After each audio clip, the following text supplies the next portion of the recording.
ওই দেখি তিনিওটা ৰৈ আছে। বাবু তুমি মনটো কেলে মাৰি থাকা? মা দেউতালৈ মনত পৰি থাকে নেকি? হে নপৰে? মনটো মাৰি নাথাকিবা আকৌ, তোমালোকৰ ঘৰৰ হ'বলৈ গৈ আছে আজি। পিতৃ মাতৃহীন এই তিনিওজন সন্তান সুখী কৰিবৰ বাবে কৰা যাত্ৰাৰ আমাৰ আজি 4 নম্বৰটো দিন। প্ৰথম দিনা আহিয়ে আমি ঘৰটোৰ বাবে মেটেৰিয়েল ষ্টক কৰিছিলোঁ। দ্বিতীয় দিনা পুৰণা ঘৰটো ভাঙি টিন লগাই ৱালৰ কাম 50% কমপ্লিট কৰিছিলোঁ। তৃতীয় দিনা ৱাল কমপ্লিট কৰি গোটেই ঘৰটো ফ্ল'ৰ ঢেলাই কৰিলোঁ। আমি যোৱাকালি ৰাতি 12 বজালৈকে কাম কৰি এই পাকঘৰটো হাফ ৱালখিনি কমপ্লিট কৰি থৈ গ'লোঁ। আজি ইয়াত চালি লাগিব, টিনপাত লাগিব আৰু দৰ্জাও ফিটিং কৰি থৈ গ'লোঁ। এয়া হ'ল যোৱাকালিৰ ৰাতিৰ দৃশ্য। মোৰ টিমটোৱে কিমান ডেডিকেটলি কাম কৰিছে তাৰে এক প্ৰমাণ। ইমান ৰাতি কাম শেষ কৰি যোৱাৰ পিছতো মোক আশ্ৰয় দিবৰ বাবে ৰৈ আছিল ঘিলামৰাৰ নিৰিবিলি ৰেষ্টুৰেণ্টৰ মিণ্টু দা। যোৱা ৰাতি মোক তেওঁলোকে এসাঁজ ভাত আৰু আশ্ৰয় দান কৰিলে। তেওঁলোকৰ এই মহানতাৰ বাবে অন্তৰৰ পৰা ধন্যবাদ জনালোঁ। আমি ৰাতিপুৱাৰ পৰা কাম আৰম্ভ কৰিছোঁ। আজি 4ৰ্থ দিনাৰ কাম হ'ব। এতিয়া খিৰিকী লগোৱা হৈ গ'ল, ইয়াত ধুনীয়াকৈ বাঁহ বন্ধা হৈছে, তাৰপিছত ৱাল লাগিব আৰু বিভিন্ন ধৰণৰ কাম হৈ থাকিব। আজি দিনটোৰ ভিতৰত, আজি 4 নম্বৰ দিনটোৰ ভিতৰতে আমি ঘৰখন সম্পূৰ্ণ কৰিব লাগিব। সঞ্জিত দা আহি পালেহি, কেনেকুৱা লাগিছে কাম? বৰাবৰ। আজি সঞ্জিত দা আহিছে ফল চিলিঙৰ কাম কৰিলে। ফল চিলিং মানে 2x2 লগাব। 2x2 চিলিং লৈ আহিছে তেখেতে। আমাৰ বাঁহ চাহ লগোৱা হোৱাৰ পিছতে তেওঁ এইপিনে গোটেইখিনি লগাই ফিটিং কৰি থৈ যাব। এডাল সেই ফেনৰ কাৰণে শুকো লাগিব, দুইটা ৰুমতে দিব লাগিব ন। ঠিক আছে, এইবিলাক কি বা জানা নাই? নাজানা চাগে। এইবিলাক তোমালোকৰ ওপৰত লগাম, চিলিং ধুনীয়া হ'ব লাগিব ন ঘৰটো ন, তেতিয়াহে ভালকে পঢ়িবা, তেতিয়াহে ধুনীয়াকে হাঁহিটো মাৰিব লাগিব। এই মুখত হাঁহি আহিছে ছোৱালীকেইজনী, ল'ৰাটো খালি মনটো মাৰি থাকে নাজানো কেলে। এইখিনি ফল চিলিং 2x2 আহি গ'ল, এইখিনি অলপ দেৰি পিছতে ফিটিং হৈ আছে। খিৰিকী খোল খাই গ'ল, বেৰ লগোৱাৰ পিছত আৰু ধুনীয়া লাগিব। এইবিলাক ৰং হ'ব, একচুৱেলি ধুনীয়া ধুনীয়া ৰং হ'ব। ইয়াত ৰ'দ দিয়া গৈছে যাতে একো খুলি থলেও খিৰিকীখন কোনো সোমাই আহিব নোৱাৰে, তাৰ বাবে ছেফটি ৰিজনটো আমি ভালকে দিবলৈ চেষ্টা কৰিছোঁ। আমি বাঁহবিলাকৰ কাৰণে সোমাবৰ কাৰণে এনেকুৱা জেগা থৈ গৈছে।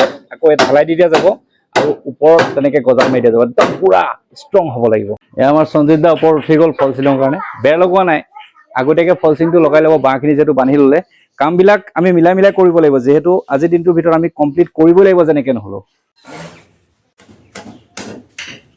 আজি আহিছে এভাৰগ্ৰীণ ফাউণ্ডেশ্যনৰ পৰা আহিছে, ধন্যবাদ। প্ৰতিজন বিষয় বিভাগ ছাপোৰ্ট কৰিবলৈ আহিছে, মানে মোক লগ কৰিবলৈ আহিছে, ধন্যবাদ বাইদেউ। আৰু বাইদেউ মোৰ ভিডিঅ' চাই থাকে ন, প্ৰতিটো কথা কৈ আছে আৰু সকলোৱে চাই থাকে। তেওঁলোকে গছ পুলি ৰোপণ কৰি সেউজ কৰিব বিচাৰিছে, তেওঁলোকৰ কৰ্মক মই ধন্যবাদ জ্ঞাপন কৰিলোঁ। বাঁহ যে দিছিলে ডনেট কৰিছে তেখেতে, এই ফাউণ্ডেশ্যনটোৰ মূল মানুহ আৰু তেখেতে। ধন্যবাদ দেই, আপোনালোকৰ আশীৰ্বাদ সদায় লাগিব আগুৱাই যাবৰ কাৰণে। আৰু তেওঁলোকে আমাৰ এই তিনিওজন সন্তানৰ বাবে এটা অনুদান আগবঢ়াইছে। এয়া তেওঁলোকৰ ভৱিষ্যতৰ বাবে চিন্তা কৰি আগবঢ়াৰ বাবে ধন্যবাদ জ্ঞাপন কৰিলোঁ। এতিয়া দৰ্জা দুখন আছে, এইখন এখন আৰু এইপিনে এখন। এতিয়া আগফালে কোনখন লগাব লাগিব? এখন লাগিব। এখন ভাল লাগিছে নি?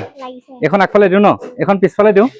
তোমাৰ মতেহে দিছোঁ আকৌ দেই। আগফালে ৰাইজে দুখ নধৰিব, তাই এইখন আগফালে দিব লাগিব, সেইখন বোলে বেছি ধুনীয়া লাগিছে, গতিকে এখন আগফালে দিম। দৰ্জা মিস্ত্ৰী এই দুজন দেই, এই দুজন স্থানীয় হয়, একদম সন্মুখৰ মানুহ ঘৰৰ। তেওঁলোকে দৰ্জা কামটো কৰিব, বেৰ নলগোৱাকে দৰ্জা প্ৰথমতে আমি লগাই দিম। আমাৰ আইসকলে চৰবত বনাইছে দেই আমাৰ সকলোৰে বাবে, দিয়ক দেই। ইমান ৰ'দ দিছে নহয়, বহুত গৰম আজি। এয়া আমাৰ প্ৰথমখন বেৰ লগাবলৈ আৰম্ভ কৰিছে। ইলেক্ট্ৰিকৰ কামো আমি আৰম্ভ কৰিম আৰু ইলেক্ট্ৰিকৰ কাম কৰিব আমাৰ এইকেইজন ল'ৰাই, ফ্ৰী অফ কষ্ট তেওঁলোকে কৰি দিব। এতিয়া আমি হিচাপ নিকাচ লৈ তাৰপিছত বস্তুখিনি আনিব লাগিব ন। এখন দৰ্জা ফিটিং কৰি দিলে, এইপিনে দৰ্জা ফিটিং কৰি থাকক, আমি ইলেক্ট্ৰিকৰ বস্তুখিনি বজাৰ কৰি আনোগৈ বোলো। আৰু ফেনখন দিছে আমাৰ দাদাই। দাদাৰ নামটো? মোৰ নাম ৰমেন গগৈ। ধন্যবাদ ল'ৰা ছোৱালীকেইটাৰ কাৰণে চিন্তা কৰাৰ বাবে। এয়াই হ'ল মানুহে মানুহৰ বাবে। আমি পাই গ'লোহি ইলেক্ট্ৰিকৰ দোকান আৰু ইলেক্ট্ৰনিক্সৰ বস্তুবিলাক লৈ লওঁ দিচাং ইলেক্ট্ৰনিক্সৰ পৰা। এইখনলৈ যাওঁ, তাৰ পৰা বস্তুখিনি সকলো লৈ লওঁগৈ বলক। ছুইচ 6 এম্পিয়াৰ 9টা, চকেট 2টা, wire 2.5 PVC 20 metre, flexible wire 35 metre, সকলো বস্তু ওলোৱা হৈ গ'ল। এইটো 2.5 mm ৱায়াৰ লৈ লৈছোঁ। এইটো ফ্লেক্সিবল, এইবোৰ লাইট হোল্ডাৰ সকলোবিলাক দাদাই ভৰাই আছে। সকলো বস্তু লৈ ল'লোঁ। দাদাক মই কি বুলি ক'ম, এই গোটেইখিনি বস্তু নাইগৈ মোৰ 2-3 হাজাৰ টকাৰ বস্তু তেওঁ এটকা নল'লে। দাদা আপোনাক সঁচাকৈ মই গোটেই অসম ঘূৰিছোঁ, এনেকুৱা দোকানী ঘিলামৰা অলপ দেৰি আগত দেখিলে এখন ফেন ডনেট কৰিলে। মানে কি ক'ম আৰু, তেওঁলোকৰ মহানতাক মই পুনৰবাৰ চেলুট দিছোঁ, ধন্যবাদ। প্ৰগতি তুফান দৰ্জা লাগি গ'ল, কেনেকুৱা লাগিছে? ব'লা সোমাই যোৱা আকৌ। সেইদিনাখন ভঙা ঘৰত সোমাইছে, নতুন ঘৰত আমি আহি পাওঁ মানে বজাৰ কৰি এইপিনে ফল চিলিঙো লগাই হৈ গ'ল, একেবাৰে আকাশী কালাৰ দিছে। ভাল লাগিছে নাই? একদম বঢ়িয়া লাগিছে ন। এইপিনেও দৰ্জা লগোৱা হৈ গ'ল, চবফালে কামত লাগি আছে আৰু লগাইছে। এইজনে ভালকে কাণে নুশুনে ন, খুব চিঞৰি চিঞৰি কথা কয়, কিন্তু তেওঁ কাম প্ৰতিটো কাম ভালকে কৰে। গোটেই গাঁৱৰ মানুহ লাগি আছে এইপিনে। এয়া বাঁহো লগাইলে, চালিও লগাইলে, এতিয়া বেৰ লগাব। পাকঘৰৰ কাম মই গাঁৱৰ মানুহক দায়িত্ব দিছিলোঁ, গতিকে তেনেদৰে কৰি আছে। এয়া আমাৰ তীব্ৰ গতিত কাম চলি আছে আজিৰ দিনটো শেষ কৰিবৰ বাবে। দৰ্জা কমপ্লিট ফিটিং হৈ গ'ল, এলডপ চেলডপ ভিতৰৰ হুক চুক চব ললা, আৰু এইপিনে ইলেক্ট্ৰিকৰ কাম কৰি আছে। এই ফেনখন মোক এজন মানুহে ডনেট কৰিছে যোৱাকালি আহোঁতেই, বৰদলনি বিমল শইকীয়া বুলি কয়, তেখেতে ডনেট কৰিছিলে, নিজে দোকানলৈ মাতি নিছে, চাহ তাহ খুৱাইছে আৰু ফেনখনো দি পঠিয়াইছে। তেওঁক ধন্যবাদ জ্ঞাপন কৰিলোঁ। আমাৰ কাম আগবাঢ়ি আছে, কিমান দেৰি হয় দেখা যাব, কিন্তু সকলোৱে হাতে পাতে লাগি আছে। বেলেগ এটা দৃশ্য। আনফালে দুজন ভাইটিয়ে এয়া চুইচ বৰ্ড সকলো বিভিন্ন ফিটিং কৰি আছে। এয়া গাঁৱৰ দেই, গাঁৱৰ ৰাইজ সকলো লাগি আছে পাকঘৰটো বনোৱাৰ ক্ষেত্ৰত। অতি সোনকালে পাকঘৰটো তেওঁলোকে উলিয়াই দিব বুলি মোৰ বিশ্বাস।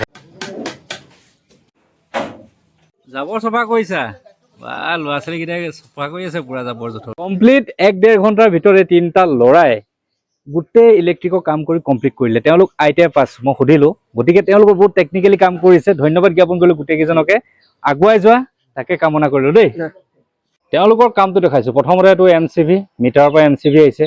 তাৰপিছত এখন বৰ্ড, লাইট ইয়াত এটা আৰু আগফালে এটা, এখন ফেন। তাৰপিছত ভিতৰলৈ আহক, ইয়াত এখন বৰ্ড দিয়া গৈছে, ইয়াত লাইট, ইয়াত ফেন বাৰ চলি আছে, কাম চলি আছে ফল চিলিঙৰ। তাৰপিছত আৰু এখন বৰ্ড ইয়াত বহাই দিয়া গৈছে পাকঘৰৰ কাৰণে আৰু বাহিৰৰ বাবে। এইখিনিতে মই এটা অনুৰোধ কৰিব বিচাৰিছোঁ, চাওক, ইলেক্ট্ৰিকৰ বস্তু কিনিবলৈ গ'লেও দোকানে কমপ্লিট বস্তু ফ্ৰীকৈ দি পঠিয়ালে, ফেনটো বহুতে ডনেট কৰিলে। ইলেক্ট্ৰিচিয়ান আহিলে কমপ্লিট ফ্ৰী অফ কৰ্চ দি থৈ গ'ল। যদি ইলেক্ট্ৰিচিটি বৰ্ডে, ঘিলামৰা ইলেক্ট্ৰিচিটি বৰ্ডে এই ল'ৰা ছোৱালীকেইটা বিলটো কোনোবাই পে'মেণ্ট কৰিব বা ফ্ৰী কৰি দিয়ে, তেতিয়াহ'লে মই বহুত সুখী। সময় হৈছে 6:16 আৰু এতিয়ালৈকে আমাৰ কমপ্লিট হৈছে কাম ফল চিলিঙৰ আৰু ৱাৰিঙৰ, কিন্তু বেৰৰ কাম সম্পূৰ্ণ হ'বলৈ বাকী আছে। 1, 2, 3খন বেৰ হৈছে আৰু 3-4খন বেৰ লগাবলৈ আছে। লগতে ৱাল প্লাষ্টাৰ কৰা, ফ্ল'ৰিঙৰ কামো বাকী আছে। সঞ্জীৱ দাই ফল চিলিঙৰ কাম কমপ্লিট কৰিলে। ৰুমটো চাইজ আছে, দীঘলে 22 ফুট আৰু বহলে 11.5। তেখেতে 7,000 টকা লৈছে। দামটো কম হৈছে নে বেছি হৈছে জনাব। আৰু এজন মানুহে বৰদলনি, যিজন মানুহে মোৰ লগত প্ৰতিটো কামতে ছাপোৰ্ট কৰি আছে, আৰু মই আশা কৰিছোঁ ৰুমটোত বহুত কম হৈছে, 48 স্কুৱাৰ ফিটকৈ ধৰিলেওতো 12,000 মান হ'ব। চ' আপোনালোকে হিচাপ কৰিব যিসকলে, তেওঁলোকে এই ৰুমটোত বহল হৈছে 11 ফুট 5 ইঞ্চি আৰু দীঘল হৈছে 22 ফুটত 7,000 টকা। Sanjeev, thank you. আৰু অনাগত দিনতো লগ দিব লাগিব দেই। আছোঁ। নতুন ঘৰটো চাই আছা? এইপিনে আমাৰ পাকঘৰো কমপ্লিটে হৈ গ'ল, ইয়াৰ গাঁৱৰ মানুহে লগাই থৈ গ'ল, কিন্তু বেৰকেইখন লগাবলৈ আছে। আৰু এইপিনে মণিকা এইপিনে গৈছে, এইপিনে আমাৰ বেৰৰ কাম চলি আছে। কিমান দেৰি হ'ব নাজানো, কৰিবলৈ আমি চেষ্টা কৰিছোঁ আজিৰ ভিতৰতে কমপ্লিট। এইফালে দেখিছে বেৰ বন্ধাই বেৰ বান্ধি আছে, আৰু এইপিনে বেৰ লগোৱাই বেৰ লাগি আছে। যিমান পাৰে তীব্ৰ গতিত কমপ্লিট কৰিবলৈ চেষ্টা কৰোঁ। চ' আমি চেষ্টা কৰি আছোঁ, আজিৰ দিনটোৰ ভিতৰতে সকলোখিনি শেষ কৰিব লাগিব, আৰু কাইলৈ সিহঁতক ঘৰটো হেণ্ড অভাৰ দিম। তুফানৰ মনটো বহুত ভাল লাগিছে। তুফান নামটো মই কেলৈ কৈছোঁ, সি দৌৰিয়ে ফুৰে এনি টাইম। মানে এতিয়া মই ভিডিঅ'টো ইমানতে সমাপ্ত কৰিব লাগিব। সম্পূৰ্ণ ঘৰটো কাইলৈ ভিডিঅ'ত দেখা পাব। কাইলৈ হয়তো ইনগ্ৰেশ্যনো হৈ যাব পাৰে। যিমান পাৰোঁ সিহঁতক আবেলি হ'লেও হেণ্ড অভাৰ দি আমি ঘৰলৈ ৰাওনা হ'ব লাগিব। 4টা দিন হৈ গ'ল। ঘৰটো আশ্ৰমখন আছে, দৃষ্টিহীন আশ্ৰম, তেওঁলোকৰ বাবেও কাম কৰিব লগা আছে। এইটো ঘৰ আজি ৰাতিৰ ভিতৰত যিমান পাৰোঁ আগবঢ়াম, মানে সম্পূৰ্ণই কৰিম। আশীৰ্বাদ কৰিব যাতে আমি ৰাতিটো কষ্ট কৰি হ'লেও ঘৰটো উলিয়াই কাইলৈ সিহঁতক হেণ্ড অভাৰ দি আমি ইয়াৰ পৰা যাব পাৰোঁ। তাকে কামনা কৰি বিদায় মাগিছোঁ। আজি ভিডিঅ'টো আপোনালোকক প্ৰেৰণ কৰিলোঁ। কামখিনি কেনেকুৱা পাইছে, ফল চিলিঙৰ কাম কেনেকুৱা পাইছে, সকলো জনাব বুলি আশা কৰি বিদায় মাগিছোঁ। ধন্যবাদ। জয় আই অসম, জয়।